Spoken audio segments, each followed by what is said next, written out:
ये मूवी सन 1977 में आई star Wars का नेक्स्ट पार्ट है और ये मूवी उसी मूवी की कहानी को आगे कंटिन्यू करती है, जहां दिखाया जाता है कि डेथ स्टार वेपन को डिस्ट्रॉय हुए आज पूरे 3 साल का अरसा बीत चुका है और इन सालों में इंपीरियल्स ने रेबल एलियंस को ढूंढने की बहुत कोशिश की, लेकिन वो इसमें पूरी तरह से नाकामयाब रहे। इसीलिए डर्थ वेंडर हजारों प्रॉप्स को, जो कि एक ऑटोमेटिक ट्रैकिंग ड्रोन जैसे डिवाइस हैं, को बहुत सारे प्लैनेट्स पर पूरी गैलेक्सी में हर तरफ भेजता है ताकि वो पता लगा सके कि प्रिंसेस लेया और उसके रेबल एलियंस की टीम कहां पर छुपी हुई है। ऐसे एक प्रॉब एक बर्फीले प्लेनेट हॉथ पर गिरता है जहां हर तरफ बर्फ होती है।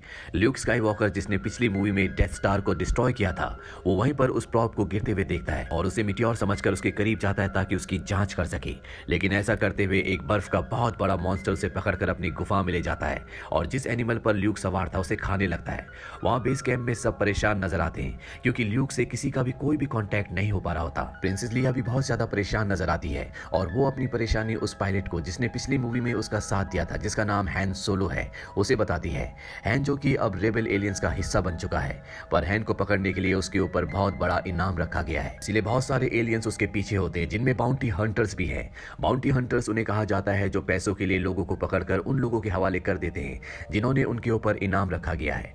हैन सोलो प्रिंसेस से कहता है कि वो ल्यूक को ढूंढने के लिए जाएगा, पर प्रिंसेस लिया और रोबोट C-3PO उसे ऐसा करने से मना करते हैं। रोबोट C-3PO से कहता है कि बाहर बहुत ज्यादा ठंड है, तुम्हारे बचने की संभावना बहुत कम है, लेकिन हैन उनकी बात नहीं सुनता और ल्यूक को ढूंढने के लिए निकल जाता है। वहीं दूसरी तरफ ल्यूक उस बर्फीले मॉन्स्टर की गुफा में उल्टा लटका होता है, पर वो अपनी फोर्स को यूज करके अपनी लाइट सेबर को अपनी तरफ खींचता है और खुद को आजाद कर लेता है। इसके बाद वो उस मॉन्स्टर पर अटैक करके उसे घायल कर देता है और वहां से भाग जाता है और जल्दी बर्फीली हवाओं की वजह से वो हाइपोथर्मिया का शिकार हो जाता है, जो कि एक जानलेवा कंडीशन है और अब कभी भी उसकी मौत हो सकती है। लेकिन तभी उसे अपने स्पिरिचुअल गुरु ओबी-वैन, जिन्होंने पिछली कहानी में उसे गाइडेंस दी थी, उनका फेस नजर आता है। वो उसे कहते हैं कि तुम डेगोबा प्लेनेट पर जाकर जेडाई मास्टर से मिलो, उनसे ट्रेनिंग लो और एक जेडाई योद्धा बन जाओ। ऐसा करने से तुम डार्क फोर्स के एम्परर को मारने में कामयाब हो जाओगे। अब हैन भी यहाँ पहुंच जाता है। वो देखता है कि ल्यूक बेहोश है। हैन उसे जगाता है। इसके बाद पास ही मरे हुए एनिमल जिस पर बैठकर वो यहाँ आया था, वो उसके पेट को चीरता है और ये दोनों उसके पेट के अंदर लेट जाते हैं ताकि इनकी बॉडी को हीट मिल सके। इस तरह से ये जिंदा रहने में कामयाब हो जाते हैं। अगले दिन इन दोनों को रेस्क्यू कर लिया जाता है। वहीं दूसरी तरफ डर्थ वेडर को रेबल एलियंस की लोकेशन का पता अपने प्रॉप के जरिए चल जाता है और वो उन पर बहुत बड़ा हमला करने की तैयारी करता है। वो अपने बहुत से स्पेसशिप्स को और साथ ही साथ बहुत बड़े डॉग्स की तरह रोबोटिक वॉरियर्स को उनके प्लेनेट की तरफ भेजता है। डर्थ वेडर की फोर्सेस वहां पहुंचकर बहुत तबाही मचाती है, पर पायलट हैन प्रिंसेस लिया, CP3 और अपने च्यूबाका को लेकर वहां से निकल जाता है, पर अभी भी उनके पीछे इंपीरियल्स के बहुत से शिप्स होते हैं। ये डिसाइड करते हैं कि ये लाइट की स्पीड से ट्रेवल करके यहाँ से निकल जाएंगे, पर इनकी शिप में कुछ गड़बड़ी आ जाती है जिस वजह से इनका हाइपर ड्राइव काम नहीं करता और ये लाइट की स्पीड से यहाँ से नहीं निकल पाते। इसीलिए मजबूरी में इन्हें एक एस्ट्रॉयड फील्ड में जाना पड़ता है, जहाँ ये उन शिप से बचते बचते एक बहुत बड़े एस्ट्रॉयड में बनी एक टनल में छुप जाते हैं। वहाँ प्रिंसेस लेया, जो पहले तो हैन को सेल्फिश समझती थी, पर अब उसके दिल में उसके लिए फीलिंग्स जाग चुकी है, इसीलिए दोनों एक दूसरे के बहुत करीब आ जाते हैं। वहीं डर्थ वेडर जब ये सुनता है कि हैन की शिप्स को उसके ट्रूप्स ने खो दिया, तो वो अपने कमांडर को अपनी फोर्स यूज करके जान से मार देता है और न्यू कमांडर को ऑर्डर देता है कि वो बाउंटी हंटर्स को उनके शिप के पीछे ढूंढने के लिए लगा दे। वहां टनल में प्रिंसेस लिया किसी की प्रेजेंस को फील करती है और ये बात वो हैन को बताती है और जब ये सब के सब शिप से बाहर आते हैं तो इनके सामने एक बहुत बड़ा मॉन्स्टर होता है। ये सब किसी तरह से उससे बचकर वापस शिप में आ जाते हैं और वहां से बाहर निकल जाते हैं, पर बाहर आते इन्हें डर्थ वेडर की शिप का सामना करना पड़ता है। इनके सामने डर्थ वेडर की शिप होती है। हैन एक प्लान बनाता है जिससे वहां से भागने की बजाय उल्टा अपने शिप को डर्थ वेडर की शिप की तरफ बढ़ा देते हैं और डर्थ वेडर की शिप के साथ अपने शिप को अटैच कर देते हैं, जिससे इनका शिप डर्थ वेडर की नजरों के सामने से गायब हो जाता है। सब समझते हैं कि हैन ने कोई हाइड करने वाली टेक्नोलॉजी को अपने शिप में यूज किया है जिससे वो यहाँ से गायब हो गया, पर हैन का प्लान होता है कि वो इस शिप के साथ अटैच रहेगा और जब शिप का कचरा बाहर फेंका जाएगा तो वो अपने शिप को उसमें मिला लेगा और क्योंकि डर्थ वेडर का शिप लाइट की स्पीड से चलता है, इसीलिए बड़ी तेजी से इस जगह से निकल जाएगा, इसीलिए वो उसके शिप को नहीं देख पाएंगे। और होता भी ऐसा ही है, जब शिप का कचरा बाहर फेंका जाता है तो हैन अपने शिप को उसमें मिला लेता है और डर्थ वेडर का शिप यहाँ से निकल जाता है, पर तभी हैन के शिप के पीछे बाउंटी हंटर का शिप आता है जो उसे देख लेते हैं। बाउंटी हंटर अब डर्थ वेडर के लिए काम करते हैं, इसीलिए वो डर्थ वेडर को बता देते हैं कि हैन अपने शिप को बादलों के शहर, जो प्लेनेट बेस्पिन को कहा जाता है, उस तरफ ले गया है। दरअसल ये प्लेनेट हैन के एक बहुत पुराने दोस्त का है, पर डर्थ वेडर, जिसका शिप लाइट की स्पीड से चलता है, वो वहां पर हैन से पहले पहुंच जाता है और उसके दोस्त को ब्लैकमेल करता है कि उसे उसकी बात माननी होगी। जैसे हैन और उसके साथी यहाँ पहुंचते हैं तो सबसे पहले C-3PO को डिस्ट्रॉय कर दिया जाता है क्योंकि वो ये जान जाता है कि यहाँ कुछ ना कुछ गड़बड़ है। हैन का दोस्त उसे प्रिंसेस लेया और च्यूबाका को लेकर लेकर एक रूम में जाता है जहां डर्थ वेडर पहले से मौजूद होता है। हैन उसे देखकर उस पर अटैक करने की कोशिश करता है, पर डर्थ वेडर अपनी फोर्स यूज करके उसे ऐसा नहीं करने देता। दरअसल डर्थ वेडर जानता है कि ल्यूक अपने दोस्तों को बचाने के लिए इस प्लेनेट तक जरूर आएगा, इसीलिए वो इनमें से किसी को भी नहीं मारता। ल्यूक भी जो डर्थ वेडर के रिबल बेस कैंप को डिस्ट्रॉय करने से पहले ही अपनी शिप पर उस प्लेनेट के लिए निकल गया था, जो उसे उसके गुरु ओबी वैन ने बताई थी। जब वो ठंड से जमकर मरने के करीब था, ल्यूक उस प्लेनेट तक पहुंच जाता है, पर वहां लैंड करते हुए उसकी शिप क्रैश हो जाती है।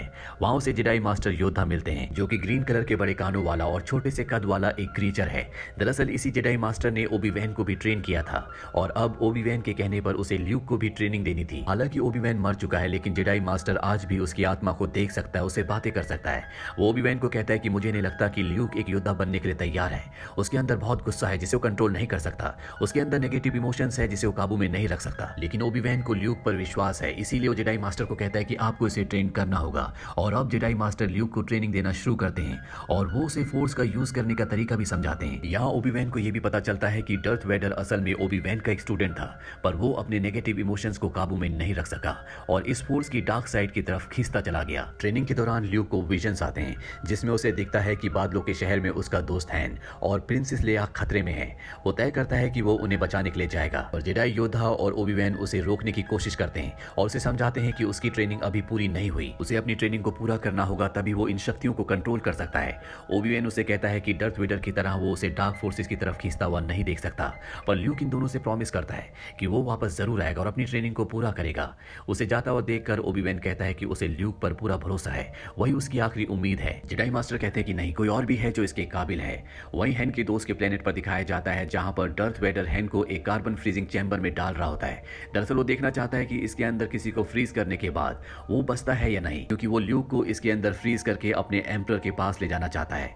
जब हैन को उसके अंदर डाला जा रहा होता है तो प्रिंसेस लेया उससे कहती है कि वो उससे प्यार करती है। हैन कहता है कि मैं जानता हूँ और मैं भी तुमसे बहुत प्यार करता हूँ। कुछ देर के बाद हैन को उस फ्रीजिंग चैम्बर से बाहर निकाला जाता है और जब उसे चेक किया जाता है तो वो जिंदा होता है। इसके बाद हैन को बाउंटी हंटर्स को दे दिया जाता है जो डर्थ वेडर के लिए काम करते हैं, और प्रिंसेस लेया और च्यूबाका को उसके शिप में डाल दिया जाता है। पर हैन का दोस्त उनकी हेल्प करता है और वो हैन की शिप को लेकर वहां से बच निकलने में कामयाब हो जाता है। साथ ही डर्थ वेडर को ल्यूक के आने की खबर दी जाती है और वो उसे चैम्बर तक आने का ऑर्डर देता है, और कुछ ही देर बाद ये दोनों एक दूसरे के सामने होते हैं। ये दोनों एक दूसरे से अपने अपने लाइट सेबर से अटैक करते हैं। डर्थ वेडर ल्यूक की ट्रेनिंग की तारीफ करता है और उसे कहता है कि वो उसका साथ दे और डार्क फोर्स की साइड आ जाए, ताकि ये दोनों मिलकर एम्परर को मार सकें और पूरी गैलेक्सी पर खुद राज कर सके। पर ल्यूक उसकी बात नहीं मानता और उससे लड़ता रहता है, यहाँ तक कि डर्थ वेडर ल्यूक का लाइट सेबर उसके हाथ समेत काट कर नीचे फेंक देता है और ल्यूक से कहता है कि वही उसका असली बाप है। ये सुनकर वो शॉक्ड रह जाता है और खुद को एयर शाफ्ट से नीचे गिरा देता है और एक एंटीना पे जा बैठता है। इसके बाद एंटीना पर बैठकर वो अपनी फोर्स को यूज करता हुआ प्रिंसेस लेया को उसे रेस्क्यू करने के लिए वापस बुलाता है,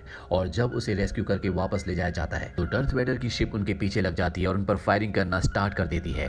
पर तभी R2-D2 रोबोट उस शिप के हाइपरड्राइव को रिपेयर करता है, जिससे उनकी लाइट स्पीड जो कि खराब हो गई थी वो पूरी तरह से ठीक हो जाती है और ये लाइट की स्पीड से यहाँ से बचकर निकल जाते हैं। कहानी के अंत में दिखाया जाता है कि ल्यूक को एक बिल्कुल असली दिखने वाला रोबोटिक हाथ लगा दिया गया है और ल्यूक, प्रिंसेस लेया, C-3PO जिसे च्यूबाका ने बचा लिया था, और R2-D2 ये सब देखते हैं कि हैन का दोस्त और उसका को पायलट च्यूबाका हैन को ढूंढने जा रहे हैं, जो अब बाउंटी हंटर्स के पास है। तो ये थी पूरी कहानी Star Wars the Empire Strikes Back की।